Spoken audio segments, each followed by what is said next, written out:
Hello everyone and welcome to the Twisted Tales studio. I'm going to be trying a slightly newer format today in which I'm going to call it like Stitch and Bitch or something along the lines like that. Because this is very simply at its core just going to be a vlog of me working on a project, and we are going to sit and talk about craft related subjects. It's not going to be scripted. It's gonna probably be a whole lot of me just rambling on about whatever comes to mind. But feel free to put me on in the background while you yourself are crafting, and we can kind of sit and feel like we're actually crafting together. And let's get started. So today, if we're going to talk about our projects here for a second, this long, skinny scarf-like thing that I am currently making is the beginnings of a cat couch that I am going to be making for our new kitten.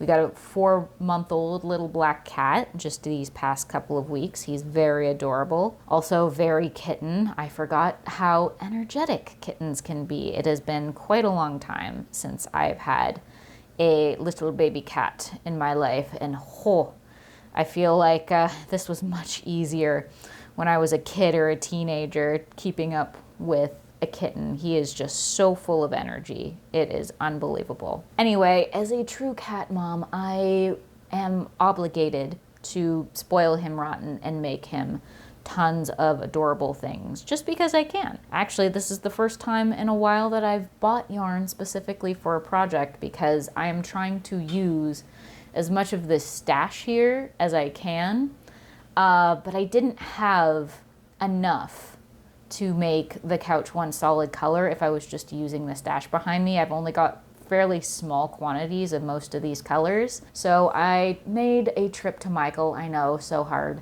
And I picked up a bunch of loops and threads. This is just their like very basic worsted weight yarn. And this is just one of their gray colors. I can't even, what the heck color is this? Color VS13. Which is just a cool gray. So that's what we're working on today. I have finished both the front and back pieces for the couch cushions themselves. So now this piece is going to be the base that is along the bottom. And then from there, I think I need to make like the back and side pieces, which look from the pattern like they are meant to be like a singular piece that folds into the shape that you need. Kind of like think when you were a kid in school learning how 3D shapes worked, and you would cut out these patterns from paper, and when you folded and taped the pieces together, they'd make like a cube or a pyramid. Well, we're doing that today, but we are crocheting the pieces and it's going to become a couch. So next level shit. And the story of how we got to this couch is quite interesting because what I thought was going to be a very easy journey of searching for a pattern that I liked and then just like making the pattern ended up being quite a ordeal of cross-checking what pattern that I would eventually end up using. By default, I typically go to Etsy first for my patterns. But this time around, I have found that going to Etsy may no longer be my go-to for buying patterns. I may need to rethink my strategy because when searching for cat couches in particular, I was noticing the same patterns showing up again and again, but for whatever reason, it was all in different shops, which at first I was very confused until I realized like, oh, these are just free patterns. I actually made a TikTok about this, and I'll probably make a long form video all about how to spot scam patterns and how to spot free patterns being resold, which was the case with the cat couch. It was just a free pattern that somebody had taken off of Red Heart website and a bunch of other really big, well-known like free pattern sites or AI patterns. Those are very overabundant now too. And the pictures, they might look really awesome. They might look like a good deal, but honestly, they're really not. I've seen a lot of people who have bought these patterns and tested them, and like the final product, it's not it. It's something that no actual crafter has actually made or properly tested, so it's just never gonna look right. But yeah, again, with the cat couch in particular, it must have taken me probably 5 minutes, honestly, tops, to make that TikTok. And the process was, I went to Etsy, I searched for cat couch, I scrolled through it for about a minute before I realized I was seeing the same pattern like a crazy number of times. And then I spent another maybe 1 or 2 minutes on Google searching for free cat couch patterns and seeing a very strong trend of the same patterns once again showing up again and again. So yeah, kind of put off Etsy a wee bit between that and the AI patterns.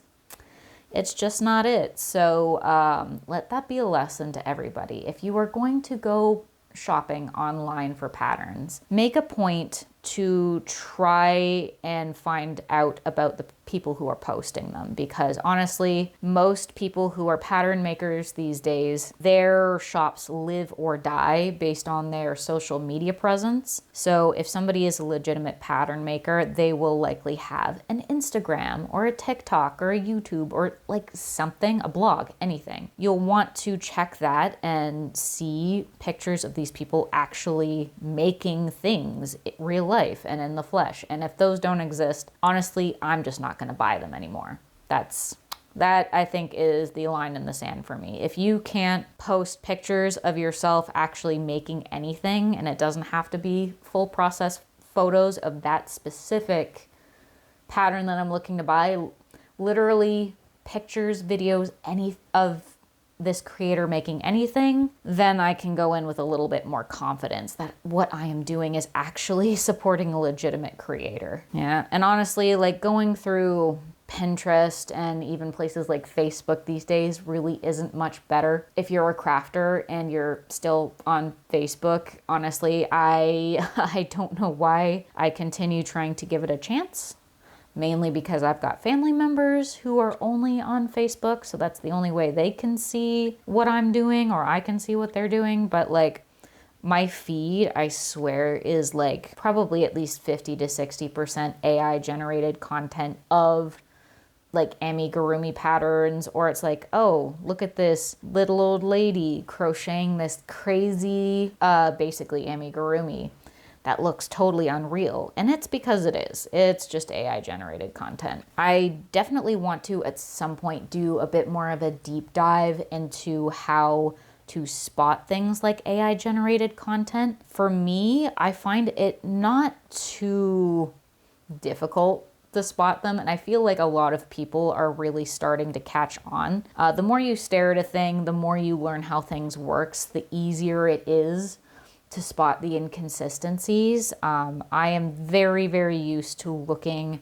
at videos and photos that have been manipulated. I worked in film for years, specifically in the compositing department, which specialty is editing 2D media.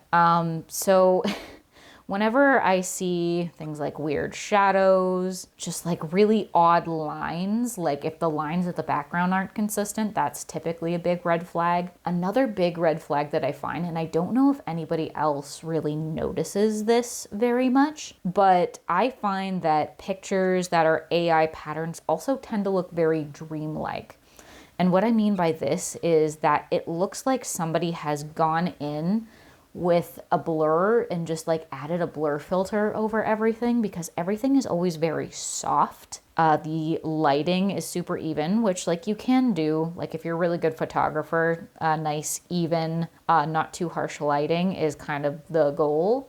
But most people don't typically do it perfectly. There's always that little bit of contrast in a real photo that an AI photo tends to lack, particularly, not in everything, but particularly in pictures of crafted items. I find that the lighting tends to be like strangely soft. And on edited photos, the one thing that always really bumps for me, like that sets off my red flag of this is not real radar, is when the grain is almost non-existent. So grain is something that I'll photographers or people who take videos will be familiar with. It is something that is generated in every photo. It's basically a noise within the pixels that creates the sharpness that you see. So like all of, let's say, my curls, you're able to see that as well as you can because there is grain within the film. If I were to remove the grain from the film, details like my hair and my eyelashes and things like that would appear very, very soft. And that is what I tend to notice on AI generated crochet content, is not only do the stitches themselves look very strange most of the time because an AI does not know what a crochet stitch looks like, but AI generated amigurumi, for example, they really like putting these big false eyelashes on the product photo. And I say product because it doesn't actually exist. I know people who are big fans of AI like to think that they're creating something. They're not, in my opinion. That's my hot take. If you can't make the thing yourself and you've never tried to use the pattern or done any edits to an AI pattern that has given you a first pass, you're not making anything. Back to my original point. I did say that this was going to meander just a wee bit because this is totally unscripted. But one of the big first red flags I look for in AI generated amigurumi patterns is if it, one, has eyelashes. It's possible to do, but it's not very easy, and it never looks as perfect as in those pictures, and it never in real life will look as soft. The eyelashes always look like they are airbrushed in because for all intents and purposes they are. So that's always a big, big red flag for me. Anyway, that was me rambling about how much trying to buy patterns online isn't great these days. I really, really encourage anybody who are creators like myself to go out and support your favorite pattern makers, follow them on social media, interact with their content, because they are being drowned out by so much trash. It is unbelievable. And I want to make sure that people who are actually putting in the effort to make these patterns for us that we use and consume, I want to make sure that they are being rewarded for their hard work, because more and more these days technology is really trying to step in and for whatever reason like kill creative endeavors like this. Like I don't get it. Like we have all this technology at our disposal, and what do we do with it? We are not using it to get rid of the fussy, gross jobs that nobody wants to do. We're using it to put artists and makers out of business, which is just wild to me. So yeah, that's my PSA. Support your local artists, support your local pattern makers. Don't fall for this reselling of free patterns and AI pattern bullshit, and go out there and make something awesome. Until next time, guys. Bye.